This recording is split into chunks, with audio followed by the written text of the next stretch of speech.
সালাম সালাম সালাম। কোরআনের মাহফিলের ফায়দা হচ্ছে লোকমান হাকিম তার ছেলেকে উপদেশ দিয়ে বলছেন, আলাইকা বিমাজালিসিল উলামা ওয়াসতামি' কালামাল হুকামা। লোকমান হাকিম তার সন্তানকে উপদেশ দিয়ে বলছেন, বাবা, ইয়া বুনাইয়া, হে বৎস, তুমি উঠা বসা করবে আলেমদের মজলিসে। আলাইকা বিমাজালিসিল উলামা, অত্যাবশ্যকীয় তোমার জন্য তুমি উঠা বসা করবে আলেমদের সাথে। যেখানে আলেমরা উঠা বসা করে তুমি সেখানে যাবে, আলেমদের মজলিসে যাবে। ওয়াসতামি' কালামাল হুকামা, বিজ্ঞ পণ্ডিত উলামায়ে কেরামের বয়ান শুনবে। তার কারণ হচ্ছে বিজ্ঞ পণ্ডিত উলামায়ে কেরামের বয়ান শুনলে মৃত আত্মা ঠিক সেভাবে তাজা হয়ে যায়। আল্লাহ পাক মৃত আত্মাকে ঠিক সেভাবে তাজা করে দেন, সজীব করে দেন, যেভাবে শুষ্ক মরুভূমিকে আল্লাহ সুবহানাহু ওয়া তাআলা বৃষ্টির পানির মাধ্যমে সজীব করে তোলেন। এই জন্য লোকমান হাকিম তার সন্তানকে উপদেশ দিয়ে আলেমদের মজলিসে বসতে বলেছেন। আলেমদের এত শান, এত মান আল্লাহ পাক দিয়েছেন, এই মজলিসে কোন মানুষ যারা বসেছে প্রত্যেকটা মানুষের নামের তালিকা ইতিমধ্যে আল্লাহর কাছে এন্ট্রি হয়েছে।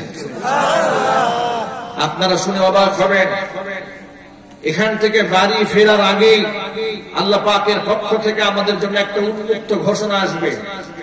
সেই ঘোষণা হচ্ছে, ফেরেশতাদেরকে আল্লাহ সাক্ষী রেখে বলবেন, ফাশহাদু আন্নী কাদ গফারতু লাহুম, হে ফেরেশতারা সাক্ষী হয়ে যাও, যারা আমার স্মরণ করার জন্য যারা জমে বসেছে, আমার মর্যাদার বয়ান দেওয়ার জন্য যারা জমা হয়ে একত্রিত হয়েছে, বসেছে, তোমরা সাক্ষী থাকো, তোমরা হচ্ছে আমার এই বক্তব্যের সাক্ষী। আন্নী কাদ গফারতু লাহুম, আমি এদেরকে মাফ করে দিলাম। এই সম্মান আল্লাহ পাক আলেমদেরকে দান করেছেন। নবী করিম সাল্লাল্লাহু আলাইহি সাল্লামের কাছে সাহাবায়ে কেরাম দুই ব্যক্তির বর্ণনা পেশ করলেন, একজন হচ্ছে আবেদ, আরেকজন হচ্ছে আলেম। আবেদ মানে কে? আবেদ মানে সাধারণ মানুষ নন। আবেদ হচ্ছে মানুষদের মধ্যে যিনি সর্বাধিক আল্লাহ পাকের ইবাদত বন্দেগী করেন, নামাজি, পরহেজগার, মুত্তাকি। এরকম একজন আবেদের সাথে একজন আলেমের তারতম্য, পার্থক্য কতটুকু সাহাবায়ে কেরাম রাসূলের সামনে পেশ করলেন। নবী করিম সাল্লাল্লাহু আলাইহি সাল্লাম জবাব দিচ্ছেন। বিশ্বনবী দু জাহানের বাদশা ইমামুল মুরসালিন রাহমাতুল লিল আলামিন আলেমদের মর্তবার কথা বলতে গিয়ে বলেন, ফাদলুল আলিমি আলাল আবিদি কাফাদলি আলা আদনাকুম।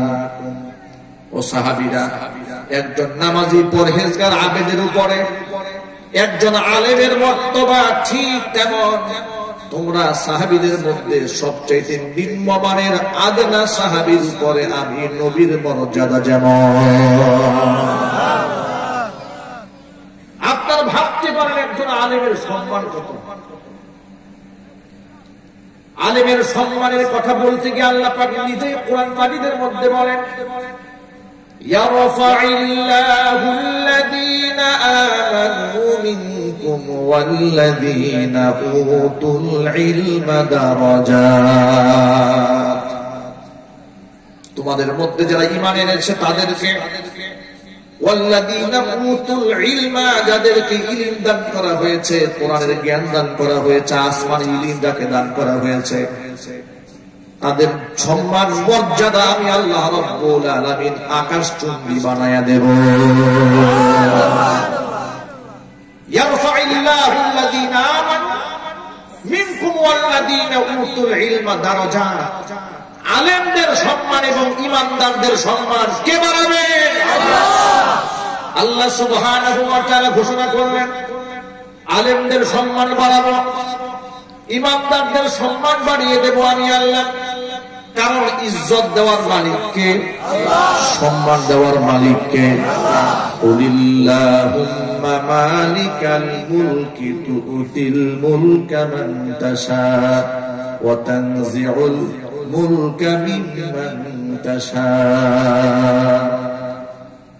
তুইজ্জু মান তাশাউ ওয়া তুযিল্লু মান তাশাউ বিয়াদিকাল খায়র। হে আল্লাহ, তুমি হচ্ছ রাজত্বের মালিক, যাকে খুশি তাকে তুমি রাজত্ব দাও, ক্ষমতা দাও, যার থেকে খুশি তার থেকে রাজত্ব তুমি ছিনিয়েও নিতে পারো। তুইজ্জু মান তাশাউ ওয়া তুযিল্লু মান তাশাউ, যাকে খুশি আল্লাহ তুমি সম্মান দাও, যার থেকে খুশি তার কাছ থেকে সম্মান তুমি ছিনিয়ে নাও। ভাইরা আমার, আপনারা বলেন সম্মান দেওয়ার মালিক কে? আল্লাহ পাক অন্য আয়াতের মধ্যে বলেন, মান কানা ইউরিদুল ইজ্জাতা ফালিল্লাহিল ইজ্জাতু জামিআ। কোন ব্যক্তি যদি সম্মান চায়, কোন ব্যক্তি যদি মর্যাদা তামান্না করে, সে যেন জেনে রাখে সকল মর্যাদার মালিক হচ্ছে আমি আল্লাহ সুবহানাহু ওয়া তাআলা। জোরে জোরে বলেন সুবহানাল্লাহ। সকল সম্মানের মালিক কে? আল্লাহ। সকল ইজ্জতের মালিক কে? এরপরে কোরআন মাজিদ আল্লাহ সুবহানাহু ওয়া তাআলা আলাদা করে মুমিন মুসলমানের সম্মানের কথা বলতে গিয়ে আল্লাহ সুবহানাহু ওয়া তাআলা বলেন, লক্ষ্য করেন কোরআন মাজিদ আল্লাহ পাক বলছেন, ওয়ালিল্লাহিল ইজ্জাতু ওয়া লিরাসূলিহি ওয়া লিল মুমিনিনা ওয়ালাকিন্নাল মুনাফিকিনা লা ইয়াফকাহুন। আল্লাহ পাক বলেন, সম্মান হচ্ছে আমি আল্লাহর। কার সম্মান?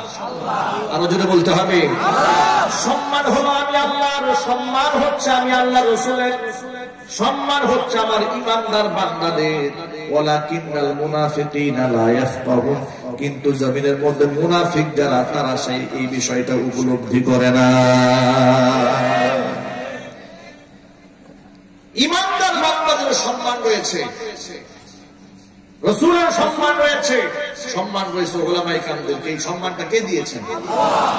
এবং এটা আল্লাহ পাক ঘোষণা করেছেন। আল্লাহর হাবিব সাল্লাল্লাহু আলাইহি ওয়াসাল্লাম বলেন, লক্ষ্য করেন, হুজুর বলেন, মান আরাদাল্লাহু বিহি খায়রান ইউফাক্কিহু ফিদ্দীন। পাগল ছাগলকে আল্লাহ পাক আলেম বানান না, মুনাফিক বেঈমানদেরকে আল্লাহ আলেম বানান না। সমাজের মধ্যে আল্লাহ পাক তাদেরকে আলেম বানান, আল্লাহ পাক যাদেরকে পছন্দ করে, আল্লাহ পাক যাদের কল্যাণ চান, আল্লাহ পাক তাদেরকে আলেম বানান। নবী মুহাম্মদ সাল্লাল্লাহু আলাইহি সাল্লাম অন্য একটা হাদিসের মধ্যে বলেন, ফাকিহুন ওয়াহিদুন আশাদ্দু আলা শাইতানি মিন আলফি আবিদিন। একজন ফাকিহ, দ্বীনের একজন সমঝদার ব্যক্তি, কুরআন সুন্নাহর জ্ঞানী ব্যক্তি, এমন একজন ব্যক্তির অবস্থা এমন, 1000 মানুষকে শয়তান ধোঁকা দেওয়া শয়তানের জন্য যতটা কঠিন, একজন ফাকিহকে ধোঁকা দেওয়া শয়তানের জন্য তার চেয়েও বেশি কঠিন।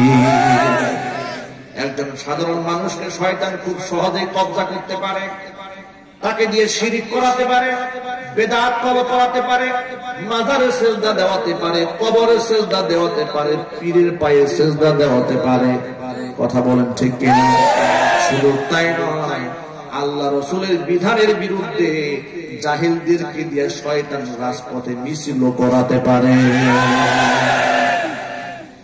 কিন্তু একজন ইমানদারকে দিয়া আল্লাহর আইনের বিরুদ্ধে, কুরআন সুন্নাহর আইনের বিরুদ্ধে রাস্তায় মিছিল করাবেন দূরের কথা, কোটি টাকা দিয়েও তার ঈমানকে কেনা যাবে না। আজকাল বর্তমান মুনাফিকদের হালাত এমন হয়েছে, সামান্য একটা পদ পদবীর জন্য মুসলমান তার ধর্মকে বিকিয়ে দিচ্ছে, বিক্রি করে দিচ্ছে।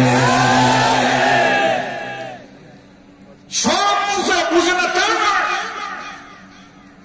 ভালো করে জানি এটা হারাম কাজ, ভালো করে জানি এটা হালাল কাজ, এরপরে শুধুমাত্র দলীয় স্বার্থে, নিজের স্বার্থে, গদি ঠিকাবার স্বার্থে, ক্ষমতার স্বার্থে, কাফের বেঈমানদের পক্ষ থেকে প্রশংসা পাওয়ার স্বার্থে নিজের ধর্মকে জলাঞ্জলি দিয়া কুফরি বক্তব্যের স্লোগান দেয়, এমন মুনাফিক সমাজে আছে না? না।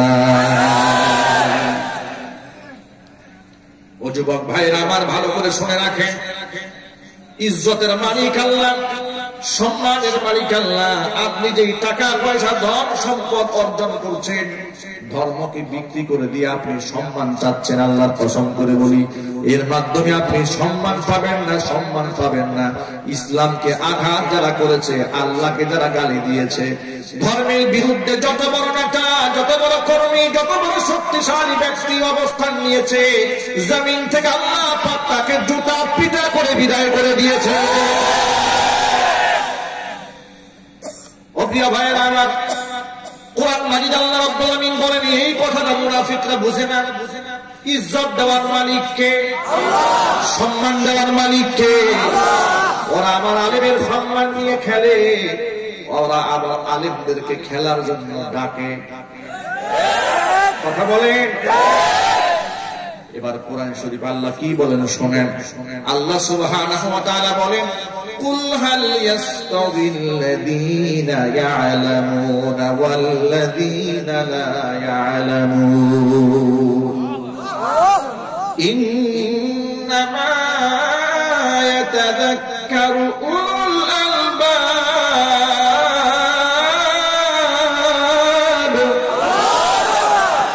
আল্লাহ পাক বলেন নবীজি আপনি জানায় দেন, কুল হে নবী আপনি বলুন, কুল হাল ইয়াস্তাবিল্লাযীনা ইয়া'লামুনা ওয়াল্লাযীনা লা ইয়া'লামুন। যারা জানে মানে যারা আলেম আর যারা আলেম নয়, তারা কখনোই সমান হতে পারে না। কথা বলুন ঠিক কিনা ভাইরা আমার। যেই লোকটা আলেমদেরকে ডাকলো, বললো খেলা হবে আসেন, আমার অত্যন্ত জানতে ইচ্ছা করে খেলাতে হয় সমানে সমানে। কথা বলেন না কেন? খেলা হয় সমানে সমানে, প্লেয়ার থাকতে হবে সমান সমান।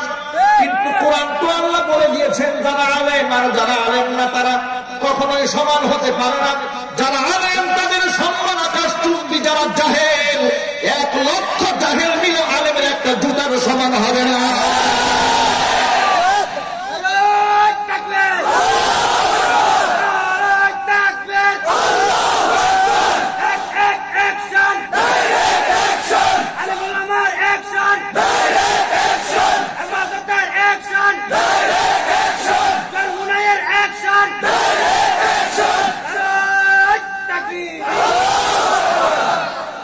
আলেম ওলামার সাথে খেলতে আসবেন না।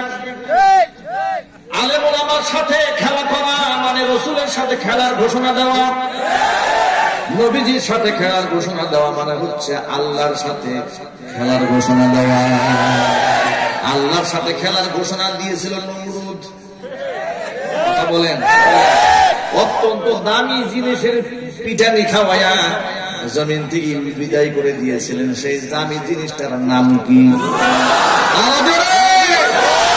ইতিহাস স্মরণ রাখতে হবে। আল্লাহ রাসূল কোরআন সুন্নাহর বিরুদ্ধে যুদ্ধের ঘোষণা দিয়েছে, জুতা পিটা খেতে হবে।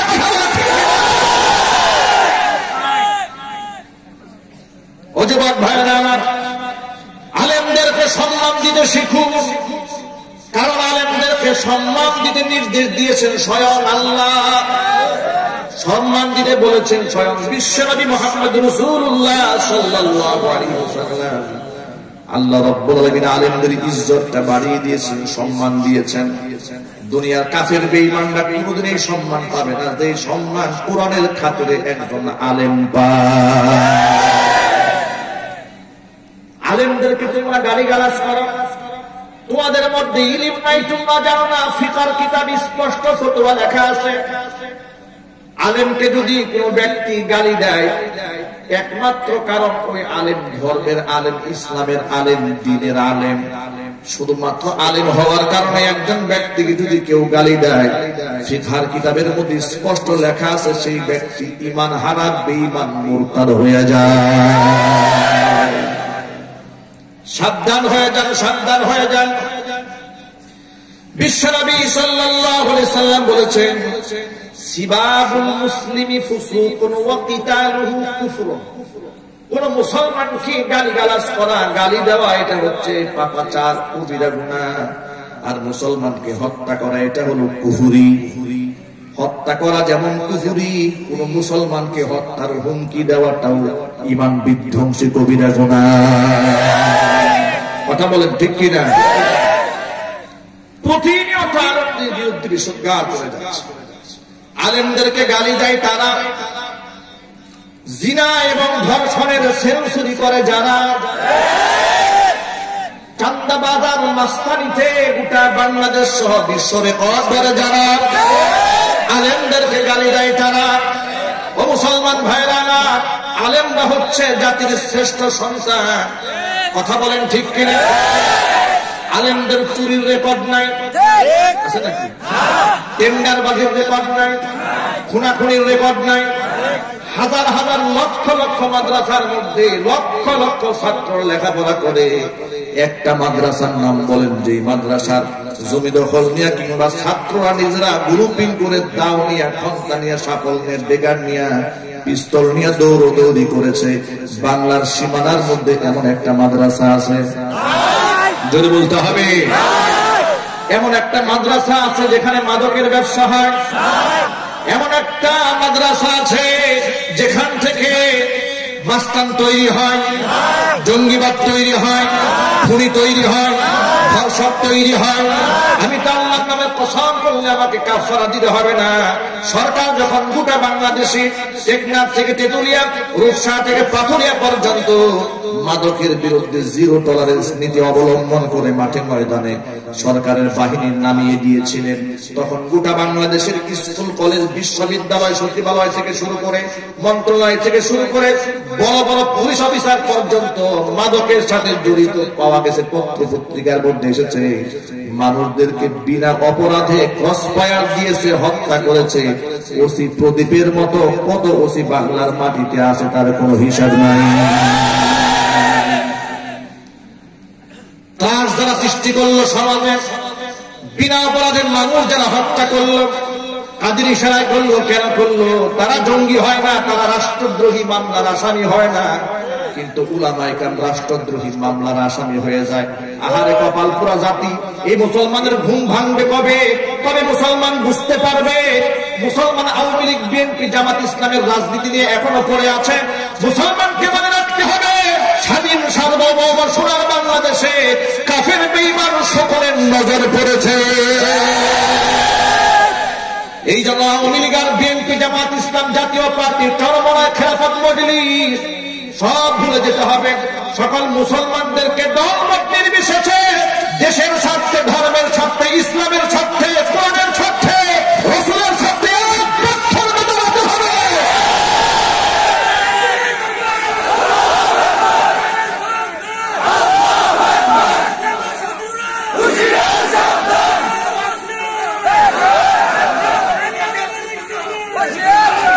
আমার প্রিয় যুবক ভাইরা, না করে না, আপনাদের বুঝতে হবে ওদের বিদ্বেষ কোন ব্যক্তির উপরে নয়, ওদের বিদ্বেষ স্বয়ং কোরআনের উপর।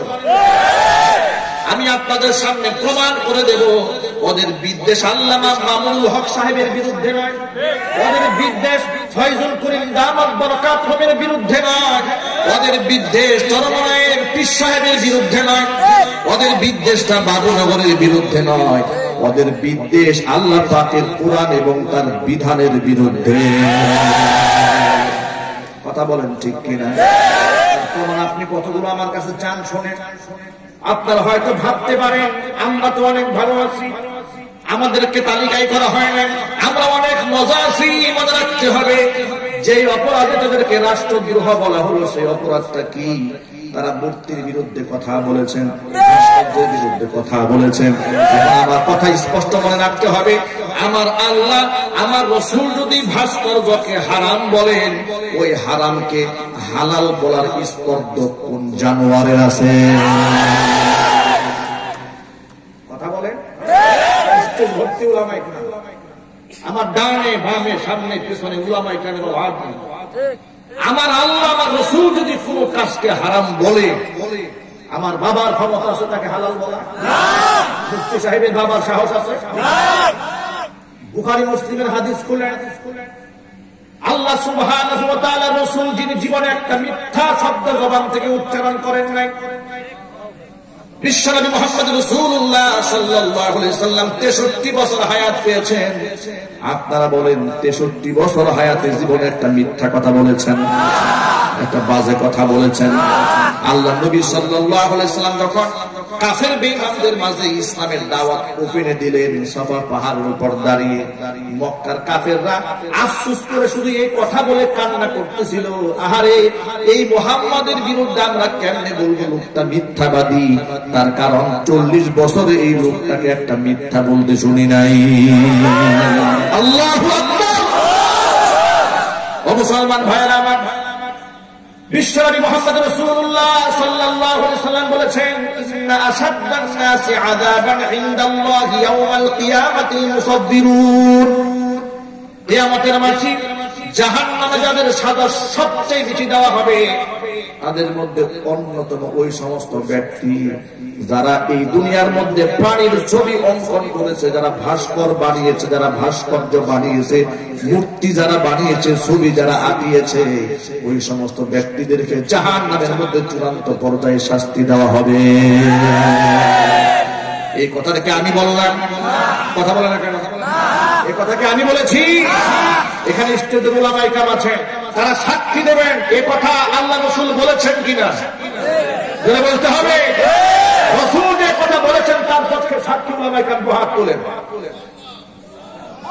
দেখো সমস্ত উলামায়ে কেরাম সাক্ষী দিচ্ছে রাসূল বলেছেন ছবি অঙ্কনকারী ভাস্কর্য বানায় সর্বোচ্চ শাস্তির সম্মুখীন হবে।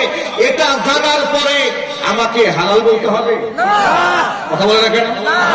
এটা জানার পরে আমার নেতার খুশির জন্য আমাকে হালাল বলতে হবে? হালালকে হালাল আর হারামকে হারাম বলতে হবে। এই মূলনীতি যারা মানতে পারবে না, আল্লাহর কসম করে বলি, তারা ইসলাম ধর্মে দাবি করার অধিকার রাখে না।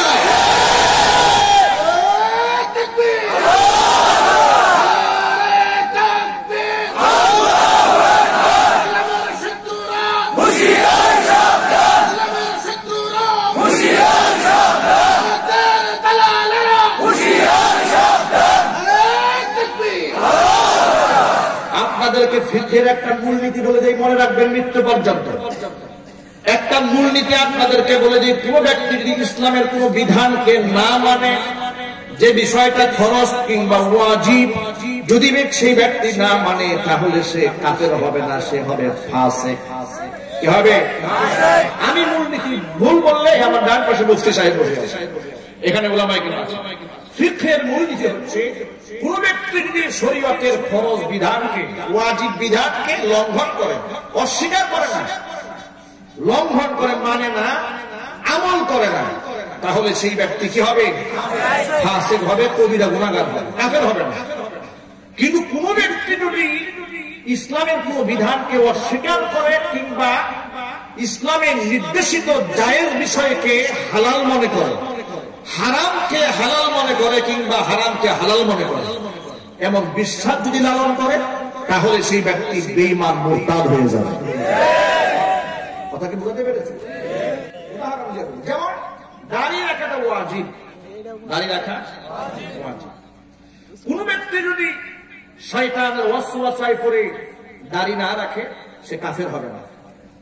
কিন্তু ফুকাহায়ে কেরাম সবাই বলেছেন সে ফাসিক হবে, কবিরা গুনাহগার হবে, তাকে তওবা করতে হবে।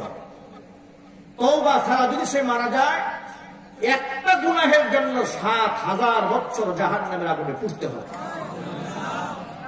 ফুকাহায়ে কেরামের এই ঘোষণা যে কবিরা গুনার জন্য তওবা জরুরি, সগীরা গুনার জন্য তওবা জরুরি নয়। কারণ সগীরা গুনাহ আমলের মাধ্যমে আল্লাহ সুবহানাহু ওয়া তাআলা মাফ করে দেয়।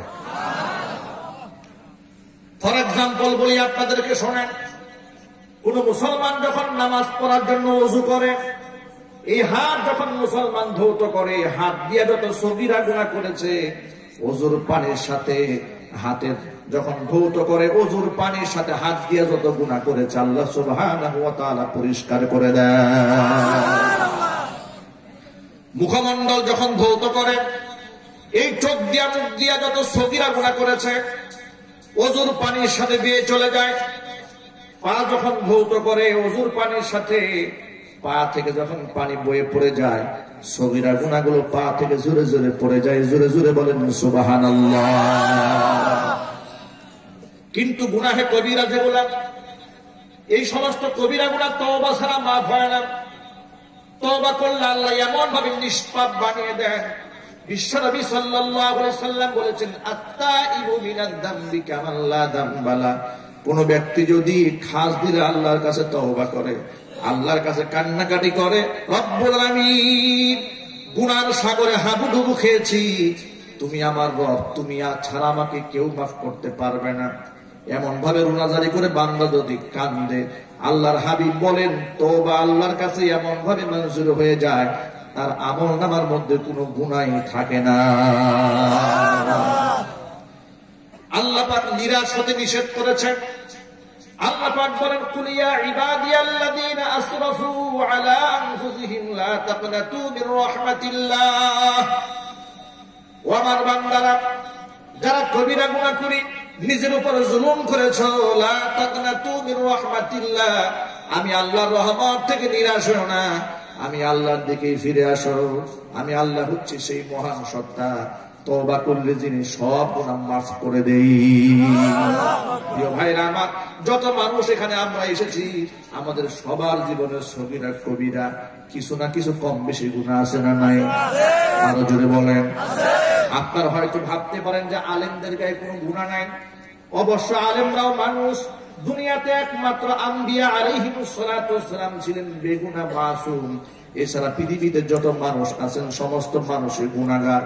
কুল্লু বানি আদম খাত্তাউন ওয়া খায়রুল খাত্তাইনা আত-তাওয়াবুন। কিন্তু গুনাহগার মানুষের মধ্যে শ্রেষ্ঠ মানুষ তারা যারা তওবা করে আল্লাহর দিকে ফিরে আসে। ভুল যারা করে তারা মানুষ। মানুষের আরবি হচ্ছে ইনসান। আরবি কি? ইনসান হচ্ছে মানুষ, নিসিয়ান হচ্ছে তার মূল ধাতু। মানুষের মূল প্রতিপাদ্য বিষয়টা হচ্ছে মানুষ ভুল করবে, কিন্তু যারা ভুল করে তওবা করে ফিরে আসে তারা হচ্ছে আল্লাহ পাকের শ্রেষ্ঠ মাহবুব বান্দা। যারা ভুল করে ভুলের উপর অটল থাকে এরা হচ্ছে শয়তান। এরা কি জুড়ে বলতে হবে? এরা কি? এরা হচ্ছে শয়তান। আদম আলাইহিস সালাতু ওয়াস সালামকে যখন আল্লাহ সিজদা করতে বলেছিলেন ফেরেশতাদেরকে, সকলেই সিজদা করেছিল, মাঝখান থেকে আযাজিল সিজদা করেনি। ভুলের উপর অটল ছিল। অদ্যাবধি ভুলের উপর অটল থাকার কারণে সে হচ্ছে শয়তান। কথা বলুন ঠিক কিনা? ইতিহাস আপনারা শুনেছেন, 101টা খুন করার পরেও তওবা করার কারণে আল্লাহ পাক তাকে মাফ করে দিয়েছেন। সুবহানাল্লাহ বলেন। ভাইরা আমার, এই জন্য আমাদের আমলনামার গুনাহগুলো আমাদেরকে মাফ করাতে হবে। রুনাজারি করে তওবা করতে হবে। তওবা কবুল হওয়ার জন্য কয়েকটা শর্ত আছে, এটা আপনাদের মাথায় রাখেন। 1 নাম্বার হচ্ছে যে গুনাহ বান্দা করেছে তাৎক্ষণিক সেই গুনাহকে ছেড়ে দিতে হবে। যত যুবক ভাইরা এখানে এসেছেন, মুখের মধ্যে দাড়ি, ইবাদতটা বড় গুরুত্বপূর্ণ ইবাদত। এটা হেলাই খেলাই ফেলে দেওয়ার মতো ইবাদত না। অনেক ভাইরা এটাকে সুন্নত মনে করে অবহেলা করে, আসে না নাই? যদি বলেন। ও মুসলমান ভাইরা আমার, বিশ্বাস করেন আল্লাহ নবী সাল্লাল্লাহু আলাইহি সাল্লাম দাড়ির ব্যাপারে হুকুম করেছেন, ফোর্স করেছেন। এই জন্য দাড়ি রাখা, ফুকাহায়ে কেরামের ভাষায় দাড়ি রাখা হচ্ছে ওয়াজিব। দাড়ি অবশ্যই রাখতে হবে। এই দাড়ি যেই ব্যক্তি কাটে সে হলো ফাসিক। আমরা ফাসিক হয়ে মরতে চাই না। আল্লাহ নবীর সুন্নাতকে সমাজে জিন্দা করে কিয়ামতের মাঠে নবীর আশিক হইয়া হুজুরের সুপারিশ পেতে চাই। রাজি আছেন কারা কারা? আলহামদুলিল্লাহ। ভালো করে হাত তোলেন। আল্লাহ পাক যেন আমাদের হাতকে কবুল করে নেন। সকলেই বলুন আল্লাহুম্মা আমিন। ভাইরা হাত নামান। ছোট্ট একটা কথা বলে নেন। তওবা তো আমরা করব, তওবা কবুল হওয়ার জন্য শর্তগুলো বলতেছিলাম। যে গুনাহ বান্দা করেছে তাৎক্ষণিকভাবে সেই গুনাহকে ছেড়ে দিতে হবে, এটা হলো 1 নাম্বার শর্ত। 2 নাম্বার হচ্ছে ঘটে যাওয়া গুনাহের জন্য আন্তরিকভাবে লজ্জিত হতে হবে, 2 নাম্বার। 3 নাম্বার হচ্ছে ভবিষ্যতে সেই গুনাহ আর করব না বলে দৃঢ় প্রত্যয় গ্রহণ করতে হবে।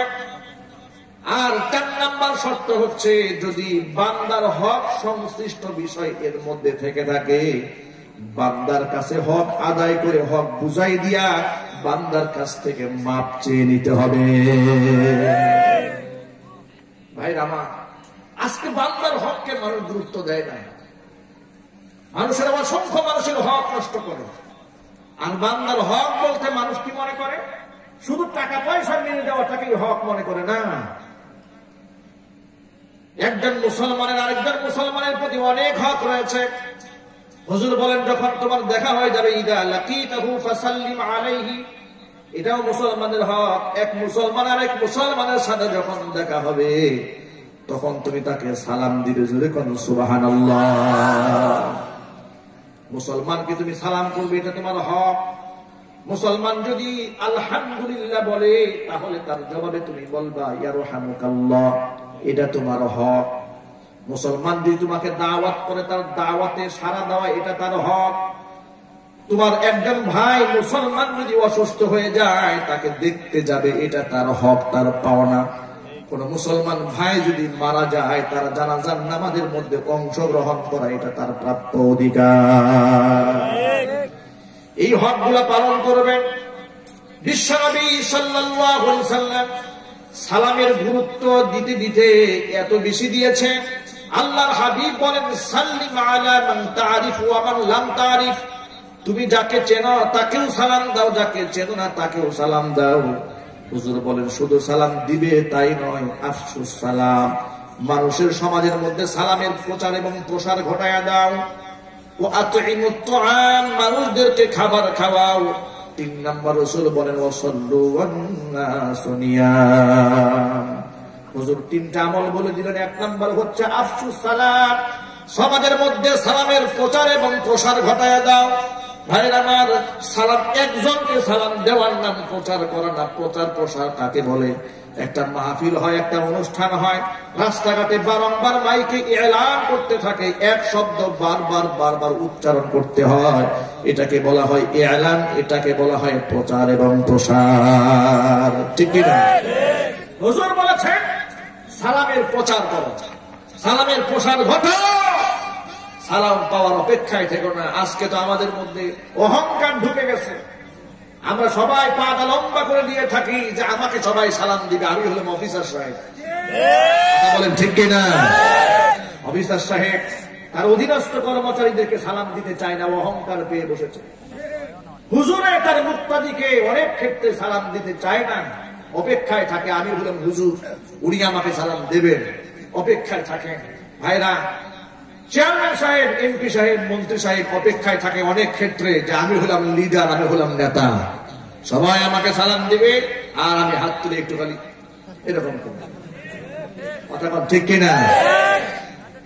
তারা মনে করেন আমাদের বিরাট মর্যাদা। আপনারা বলেন আমার রাসূলের চেয়ে বেশি সম্মানিত পৃথিবীতে কেউ আছে? ভবিষ্যতে হবে। সেই নবীজি বলেন, মান বাদা বিস সালাম ফাকাদ বারিআ মিনাল কিবরি, যেই ব্যক্তি আগে সালাম দেয় ওই ব্যক্তি অহংকার থেকে মুক্ত হয়ে যায়। এই জন্য আগে আগে সালাম দিতে চাই। রাজি আছেন কারা কারা? 2 হাত দেখতে চাই। আল্লাহ পাক যেন কবুল করেন। জোরে কোন আল্লাহুম্মা আমিন। 1 নম্বর কাজ হচ্ছে আফসুস সালাম, সালামের প্রচার ঘটাবেন। 2 নম্বর কাজ হচ্ছে ও আতইমুত তুআম, মানুষদেরকে খাবার খাওয়াবেন। এটা বড় দামি ইবাদত। অনেক ভাইদেরকে আমি দেখেছি নিজেদেরকে খুব চালাক মনে করে। 5-7 জনে মিলে হোটেলে যদি খেতে যায়, নিজে তাড়াতাড়ি খানা শেষে আগে হোটেল থেকে বের হয়ে যায়। কথা বলেন ঠিক কিনা?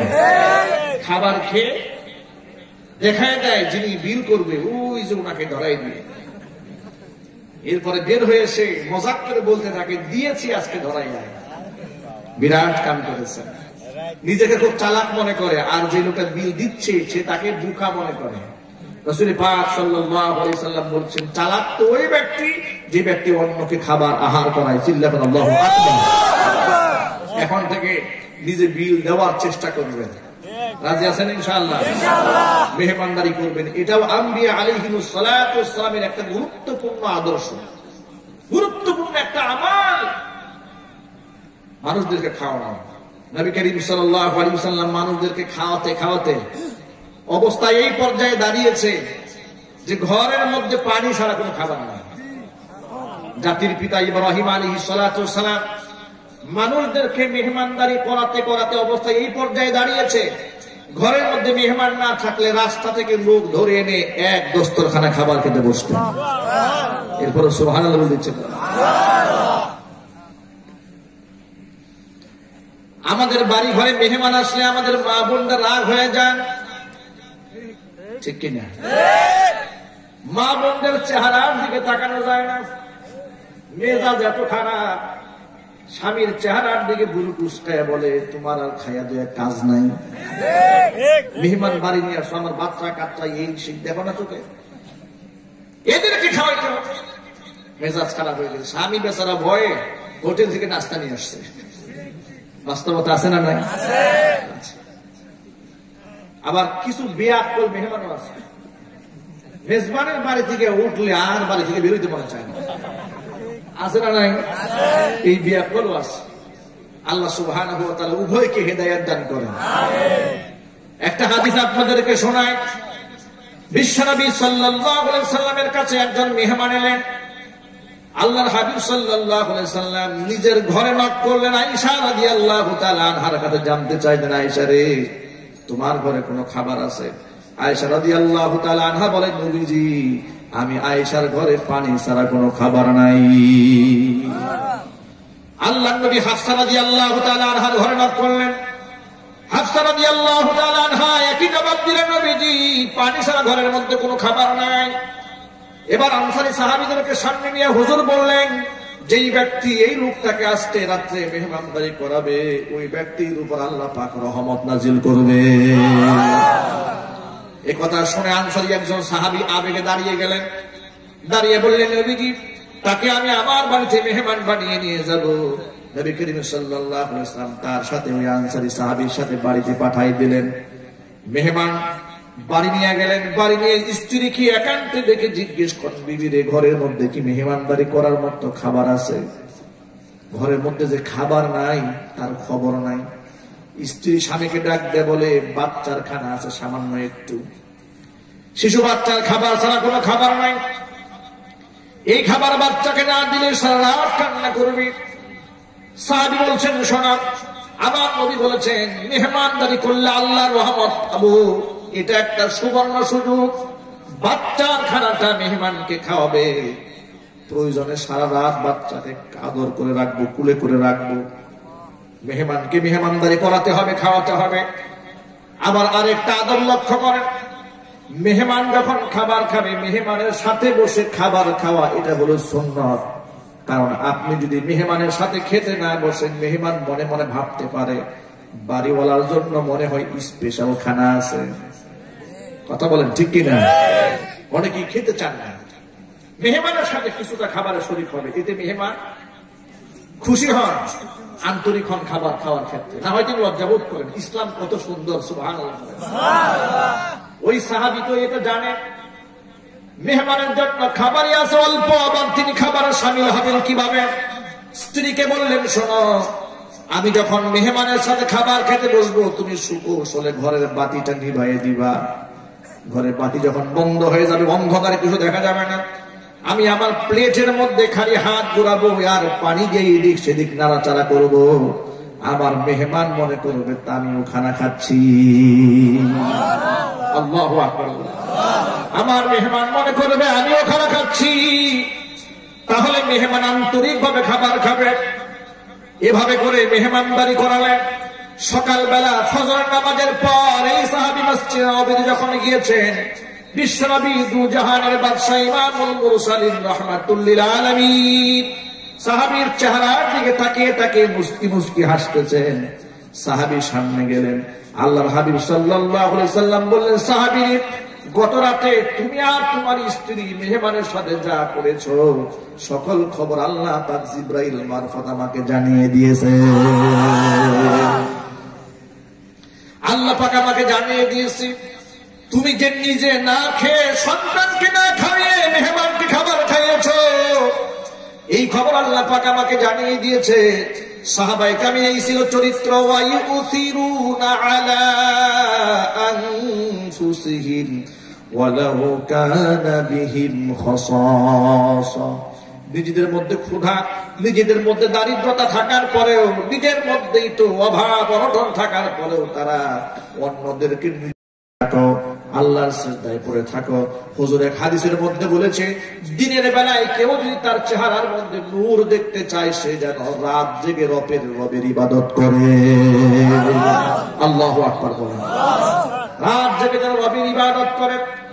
বিশ্বনবী সাল্লাল্লাহু আলাইহি সাল্লাম বলেছেন, এই তিনটা আমল যে ব্যক্তি করবে, হুজুর বলেছেন, তাদখুলুল জান্নাতা বিসালাম। যেই ব্যক্তি মানুষকে সালাম দেবে, যেই ব্যক্তি লোকদেরকে খাবার খাওয়াবে, রাতের আধারে মানুষ যখন ঘুমায় যাবে, তখন যেই ব্যক্তি আমল করবে, আল্লাহ নবী সাল্লাল্লাহু আলাইহি ওয়াসাল্লাম বলেন, নিরাপত্তার সাথে আল্লাহ পাকের জান্নাতের মেহমান হয়ে যাবে। যত ভাইরা এখানে এসেছেন, আমাদের 1 নাম্বার কাজ হচ্ছে 5 ওয়াক্ত ফরজ নামাজ জামাতের সাথে আমরা আদায় করব। আমরা বলি ইনশাআল্লাহ। নামাজ কি সুন্নাত না ফরজ? জোরে বলেন। শুধু জুমার নামাজ ফরজ? কয় ওয়াক্ত নামাজ? 5 ওয়াক্ত ফরজ। লা সালাতা লা দীনা লিমান লা সালাতা লা। আল্লাহর হাবিব বলেন, যার মধ্যে নামাজ থাকে না, তার মধ্যে দ্বীন থাকে না। এই জন্য নামাজ সবার আগে 5 ওয়াক্ত ফরজ নামাজ তো পড়ব, সাথে সাথে তাহাজ্জুদের নামাজের অভ্যাস করব। আল্লাহ যেন কবুল করে। সালাম আগে দিলে অহংকার মুক্ত হওয়া যায়। আগে আগে সালাম দিবেন। আল্লাহ রব্বুল আলামিন যেন আমাদের সকলকে অহংকার মুক্ত জিন্দেগি করার তৌফিক দান করে। কথাটা কি জন্য বললাম? মুখে দাড়ি রাখাটা এটা একটা ওয়াজিব আমল। দাড়িকে অস্বীকার করলে কাফের হয়ে যাবে, এই জন্য অস্বীকার করা যাবে না।